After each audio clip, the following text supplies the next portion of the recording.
رسول کے بیٹے میں بھی بے لباس ہوں, مجھے لباس کی ضرورت ہے, مجھے لباس پہنائیے, اللہ آپ کو لباس پہنا ہے.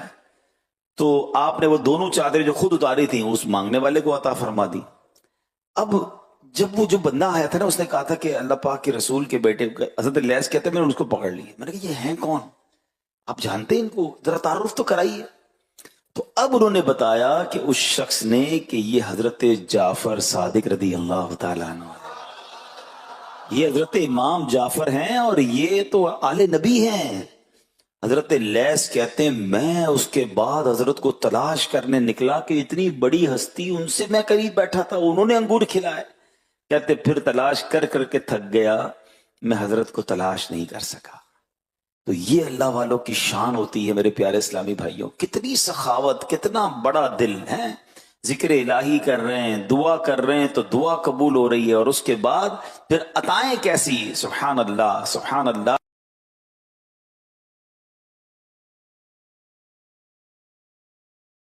ان کے بارے میں آتا ہے کہ ان کے گھر پہ کھانے کو کچھ نہیں تھا بظاہر, ان کے بھی غربت کے دن تھے. کسی نے دروازے پر دستک دی تو اپنی زوجہ سے کہا کچھ ہے. اس نے کہا اللہ کے نام پہ کچھ دو, میں غریب ہوں, بھوکا ہوں. تو کچھ ہے تو کہاں, ہمارے پاس 4 انڈے ہیں. تو کہا چاروں انڈے دے دو. یہ نہیں کہا کہ 4 میں سے 1 دے دو, کہا یہ 4 دے دو. وہ اللہ والی, وہ بھی نیک خاتون تھی, یہ نہ پوچھا کہ حضرت ہم کیا کھائیں گے, 4 انڈے دے دیے. مگر اللہ پر بھروسہ ایسا تھا کہ اللہ کی راہ میں دیا ہے نا, اب آنے والا ہے. تھوڑی دیر ہوئی تو دروازے پہ دستک ہوئی. کہا حضور آپ کے ایک دوست نے آپ کے لیے تحفہ بھجوایا ہے. بیوی سے پوچھا دیکھو کیا ہے, تو کہا حضور انڈے ہیں. کہا کتنے ہیں, کہا پوری ٹوکری ہے. کہا گنو کتنے ہیں, کاؤنٹ کیے تو 30 انڈے تھے. بیوی سے کہا تم نے کتنے دیے تھے, کہا حضور 4 دیے تھے. آئے کتنے ہیں, کہا 30 آئے ہیں. چیک کرو 30 نہیں آنے چاہیے تھے, 40 آنے چاہیے تھے. کہا حضور آئے تو 40 ہیں مگر 10 ٹوٹے ہوئے ہیں. کہا اچھا 30 پورے 10 ٹوٹے ہوئے, یہ بتاؤ جو دیے تھے اس کی کیفیت کیا تھی. حضور بات یہ جو میں نے انڈے دیے تھے نا اس میں بھی 3 پورے تھے, 1 ٹوٹا ہوا تھا.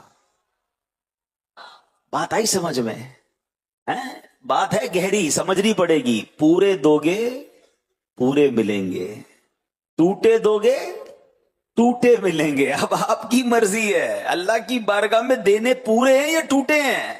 بچنے والا, پھکنے والا, ضائع ہونے والا, جو میں نہ کھا سکوں, کھانے میں بدبو آ گئی, پھر باری آتی ہے غریب کی. نہیں, سیکھو آل نبی سے کہ ابھی جنت کی نعمتیں ملی ہیں, فرما رہے آپ بھی ساتھ کھا لیں. 2 چادریں آ رہی ہیں, کہہ رہے 1 آپ لے لیں. اور یہی صحابہ کا طریقہ, یہی نبی پاک کا انداز. اللہ سخاوت دے اور دل کی سخاوت دے, خوشی کے ساتھ بانٹنا. مطلب میں کئی لوگ ہیں ماشاءاللہ ایسے دیکھا ہے میں نے بھی, آپ نے بھی دیکھا ہوگا, جو دوسروں کو کھلا کے خوش ہوتے ہیں, جو دوسروں کو دے کر خوش ہوتے ہیں. اور یقین کریں اب تو دنیا اس پر ریسرچ کر رہی ہے کہ what is the definition of happiness, خوشی کی تعریف کیا ہے. میرے پاس مال آ جائے, میں نعمتیں استعمال کر لوں, میں خوش ہو جاؤں, نہیں. اب دنیا اس نتیجے پر پہنچی کہ تم کسی کے ساتھ ایسا برتاؤ کرو کہ وہ خوش ہو جائے, اس کے چہرے کی مسکراہٹ تمہیں خوشی عطا کر دے گی. اور آپ یہ کر کے دیکھیں, کسی ایک کی عید اچھی کر دیں, کسی ایک کی شادی اچھی کر دیں, کسی ایک کی کھانا اچھا کر دیں, کسی ایک کو لباس پہنا دیں, بس کسی کی دکھ دور کر دیں. وہ جب مسکرائے گا نا, وہ بچہ ہو یا گھر والا ہو یا واٹ ایور, اس مسکراہٹ سے جو آپ کو خوشی ملنی ہے, بلکہ آپ اس کو نہ بھی دیکھ سکیں, انشاءاللہ جو اس نے ہاتھ اٹھا کر دعا کرنی ہے اللہ آپ کے دل کو خوشیوں سے معمور کر دے گا. تو پہلی خوبصورت بات, آل نبی کی کیا شان ہے. ابھی تو بات شروع ہوئی ہے اور کتنا سیکھنے کو مل رہا ہے. بہرحال اچھا, حضرت امام جعفر صادق دوسرے کو کھانے میں شریک فرمانے والے, اور اسی طرح آپ نے لباس بھی عطا فرمایا جو غیب سے لباس ملا تھا. اب یہ لباس پہنانا یہ کتنی بڑی نیکی ہے آپ کو پتہ ہے. کھانا کھلانا اور لباس پہنانا یہ نصیب والوں کا کام ہے, اللہ ہم سے کام لے لے. اللہ کے نبی علیہ الصلوۃ والسلام فرماتے ہیں جس نے کسی مسلمان کو لباس پہنایا, جب تک اس میں کوئی دھاگا یا لڑی اس کے بدن پر رہے, لباس پہنانے والا اللہ پاک کی حفاظت میں رہے گا. ہائے ہائے ہائے, سیکیور ہو گیا بندہ. جس نے کسی کو کپڑے پہنا دیے, وہ کپڑے پہن رہا ہے, ادھر اللہ نے اس بندے کا حصار کر دیا, وہ محفوظ ہو گیا.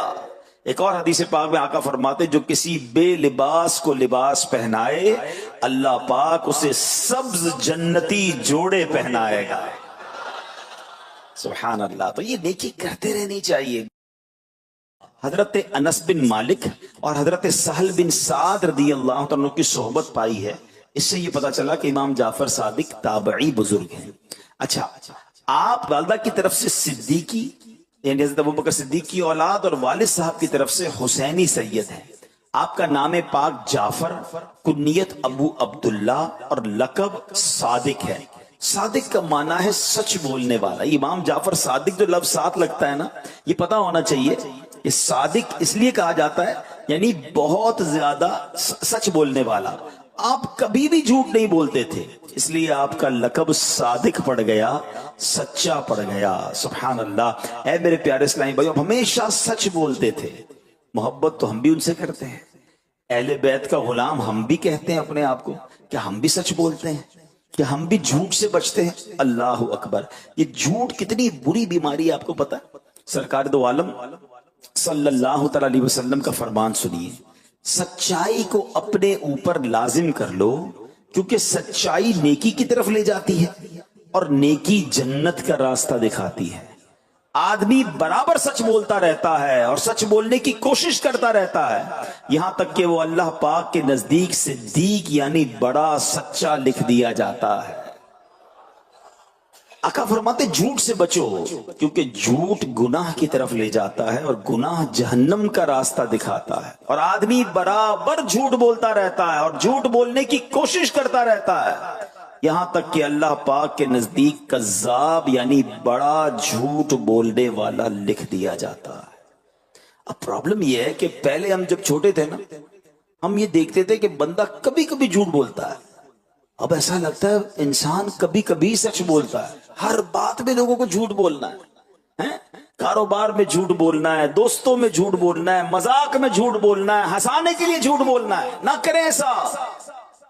احادیث میں مضمون ملتا ہے کہ جب بندہ ایک بار جھوٹ بولتا ہے اس کے منہ سے اتنی بدبو نکلتی ہے کہ رحمت کا فرشتہ 1 میل دور ہو جاتا ہے. اب جو روز جھوٹ بول رہا ہے کتنے فرشتے دور کر دیے اس نے. ہم کہتے ہیں پتہ نہیں گھر میں رحمت نہیں آ رہی، بیماریاں دور نہیں ہو رہی، قرضے اتر نہیں رہے، ٹینشنیں دور نہیں ہو رہی. ارے بھائی جھوٹ بول بول کے رحمت کے فرشتے تو دور کر دیے. نہ کریں ایسا.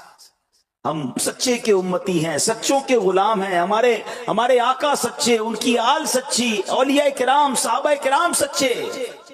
پھر ہمیں کیا ہو گیا؟ ہم کیوں جھوٹ بولتے ہیں؟ نیت کریں امام جعفر صادق رضی اللہ تعالیٰ سے محبت کرنے والوں، اب زندگی میں کبھی انشاءاللہ جھوٹ نہیں بولیں گے انشاءاللہ. اچھا، جب بندہ سچا ہوتا ہے نا، پھر اس کی زبان سے جو نکلتا ہے نا، آئے ہائے، ایسا بعض اوقات تو تیر کی طرح اثر کرتا ہے. کچھ مبلغین بھی ملتے ہیں، کچھ لوگ بھی ملتے ہیں، کہتے ہیں حضور کوئی نسخہ بتا دیں زبان میں تاثیر آ جائے، بات کریں تو دل میں اتر جائے. دیکھیں جو سچا ہوتا ہے نا، اندر سے صاف ہوتا ہے، اس کی زبان میں اللہ پاک ایسی تاثیر عطا فرماتا ہے کہ وہ بات دل میں اتر جاتی ہے. میں پرانے بزرگوں کی مثالیں دوں، چلو میں آج کے دور کی مثال دیتا ہوں. امیر اہل سنت کو دیکھ لیجئے نا، مدنی مذاکرہ فرماتے، بظاہر کتنی سادہ باتیں کرتے ہیں، کوئی راکٹ سائنس بیان نہیں کرتے، مگر لاکھوں لوگ عمل کرنا شروع کر دیتے ہیں، ہزاروں بدلنا شروع ہو جاتی. کیسے؟ یہ سچے کی زبان سے جب کوئی لفظ نکلتا ہے اور پھر سبحان اللہ، اللہ کے بھروسے پر کوئی بات وہ کر لیں اللہ والے، تو اللہ وہ پوری فرما دیتا ہے. امام جعفر صادق رضی اللہ عنہ کے پاس ایک شخص آیا، کہتا ہے حضور میں 10,000 دینار دیے اور کہا میں حج کے لیے جا رہا ہوں، میری رقم سنبھال کے رکھیے اور کوئی میرے لیے اچھا سا گھر خرید دیجیے. آپ نے کہا ٹھیک ہے. پیسے اس سے لیے، وہ بندہ چلا گیا حج پہ. حج سے واپس آیا، کہتا حضور میرا گھر کہاں ہے؟ آپ فرماتے میں نے تمہارے پیسوں سے تمہارے لیے جنت میں گھر خرید لیا. جسے چاہے جو عطا فرما دے. اللہ والے تھے نا آپ نے. اب جب وہ رسید دی اس نے اپنے کفن میں ڈال دی. اب ہوا یہ کہ جب تو دفنا دیا گیا تو دوسرے دن وہ رسید جو ہے قبر کے اوپر رکھی ہوئی ہے اور اس کے پیچھے لکھا ہے امام جعفر صادق نے جو وعدہ کیا تھا وہ پورا ہو گیا، یعنی اس شخص کو جنتی گھر عطا کر دیا گیا. چاہیں تو اشاروں سے اپنے